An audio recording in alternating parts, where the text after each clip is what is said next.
જ્યારે આપણે ઇતિહાસના પાનાઓ પલટાવીએ છીએ ત્યારે અમુક સામ્રાજ્યોની ગાથા સોનેરી અક્ષરોમાં ચમકતી દેખાય છે. એ શક્તિ અને શૌર્યની મિસાલ હોય છે. અને દરેક આવી મહાન ગાથામાં એક નાયક હોય છે. પણ ઇતિહાસ એવા પાત્રોને પણ યાદ રાખે છે જેઓ એ નાયકને પડકારવાની હિંમત કરે છે, જેઓ સત્તા સામે ઝૂકવાનો સાફ ઇનકાર કરી દે છે. આજે આપણે એ જ મુગલ સમ્રાટ અકબર અને એમના એવા હરીફોની કહાણીમાં ઉતરવાના છીએ જેમના નામ આજે પણ ઇતિહાસમાં ગૂંજે છે. જરા વિચારો, 16મી સદીનું હિન્દુસ્તાન, એક એવું સામ્રાજ્ય જેની સરહદો ઉત્તરમાં હિમાલયના બરફથી લઈને દક્ષિણના તપતા મેદાનો સુધી ફેલાયેલી હતી. આ હતું મુગલ સામ્રાજ્ય, જે એ સમયે પોતાની તાકાતના શિખર પર હતું. એની સેના અજેય હતી, એનો ખજાનો છલકાતો હતો અને એની કળાની ચર્ચા દુનિયાભરમાં હતી. આ માત્ર એક શાસન નહોતું, જાણે કે આખા હિન્દુસ્તાનનું દિલ અહીં જ ધબકતું હતું. અને આ વિશાળ સલ્તનતના કેન્દ્રમાં હતો માત્ર એક ચહેરો, એક શાસક, શહેનશાહ જલાલુદ્દીન મોહમ્મદ અકબર. એક એવો સમ્રાટ જેની રાજકીય સૂઝબૂઝ અને લશ્કરી તાકાતની સામે મોટા મોટા રાજાઓ પણ પાણી ભરતા.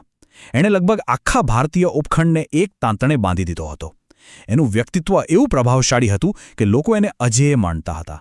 પણ સવાલ એ છે કે શું કોઈ હતું જે આ મહાન શહેનશાહની સત્તાને આંખમાં આંખ નાખીને પડકારી શકે?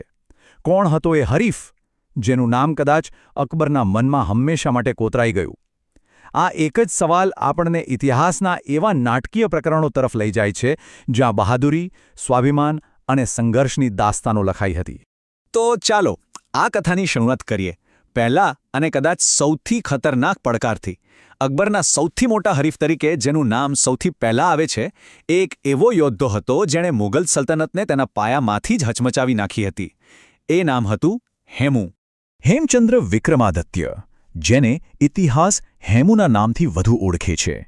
એક સામાન્ય પરિવારનો દીકરો જે પોતાની કાબેલિયતના દમ પર દિલ્હીના સિંહાસન સુધી પહોંચ્યો. જે સમયે મુગલ તાજ ફક્ત 13 વર્ષના બાળક અકબરના માથે હતો, ત્યારે હેમુએ ઇતિહાસનો પ્રવાહ જ બદલી નાખ્યો. તેણે આગ્રા અને દિલ્હી બંને જીતી લીધા અને પોતાને પ્રાચીન ભારતના મહાન સમ્રાટ વિક્રમાદિત્ય તરીકે જાહેર કર્યા. આ 22નો આંકડો જુઓ. આ માત્ર એક સંખ્યા નથી. ના, આ હેમુના અજેય હોવાની ગવાહી છે. મુગલો સામેની એ છેલ્લી લડાઈ પહેલાં એણે સતત એક પછી એક 22 લડાઈઓ જીતી હતી, એક પણ યુદ્ધ હાર્યા વગર. એક એવું તોફાન બની ગયો હતો જેને રોકવું કોઈના માટે પણ લગભગ અશક્ય લાગતું હતું. અને પછી આવ્યો એ દિવસ જેણે હિન્દુસ્તાનનું ભવિષ્ય લખવાનું હતું. 1556 પાણીપતનું મેદાન. હેમુની સેના એક પ્રચંડ વાવાઝોડાની જેમ મુગલ સૈનિકો પર તૂટી પડી. મુઘલોના પગ મેદાનમાંથી ઉખડી રહ્યા હતા. એવું જ લાગી રહ્યું હતું કે મુગલ શાસનનો સૂરજ ઉગતા પહેલાં જ આથમી જશે. પણ ત્યારે જ નિયતિએ પોતાનો ખેલ રમ્યો. યુદ્ધના એ ઘમસાણ વચ્ચે ક્યાંકથી આવેલું એક અજાણ્યું તીર સીધું હેમુની આંખમાં વાગ્યું. જીતનો સેનાપતિ પોતાના હાથી પરથી બેભાન થઈને ઢળી પડ્યો. અને બસ એ એક જ ક્ષણમાં જીતેલી બાજી હારમાં પલટાઈ ગઈ. એક સામાન્ય તીરે આખા યુદ્ધનું અને કદાચ આખા ભારતનું ભાગ્ય હંમેશા માટે બદલી નાખ્યું. પણ અકબર સામેનો પડકાર માત્ર એક યુદ્ધના મેદાન પૂરતો સીમિત નહોતો. એ તો એક એવી આગ હતી જે આખા દેશમાં ફેલાઈ રહી હતી. અને ઘણીવાર આ આગને હવા આપવાનું કામ કર્યું હતું ભારતની વીરાંગનાઓએ.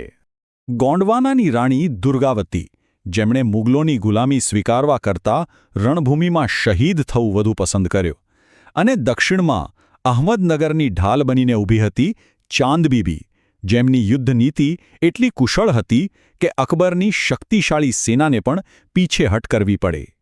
આ માત્ર રાણીઓ નહોતી, એ તો હિંમત અને સ્વાભિમાનની જીવતી જાગતી મિસાલ હતી. લડનારા તો ઘણા હતા, પણ એક યોદ્ધો એવો હતો જેણે અકબરની તલવારને નહીં પણ એના સામ્રાજ્યના વિચારને જ પડકાર્યો. એ હતા અકબરના સૌથી મહાન અને સુપ્રસિદ્ધ પ્રતિસ્પર્ધી, મેવાડના સિંહ મહારાણા પ્રતાપ. મોટાભાગના રાજપૂત રાજાઓએ મુગલ શાસન સ્વીકારી લીધું હતું.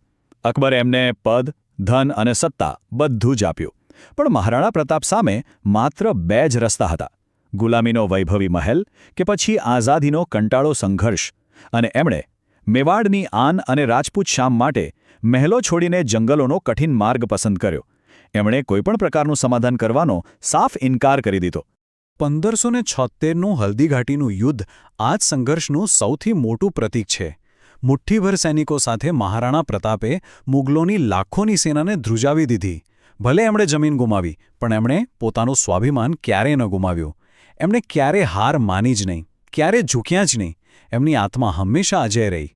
તો પછી સવાલ એ જ છે કે સાચો હરીફ કોને ગણવો?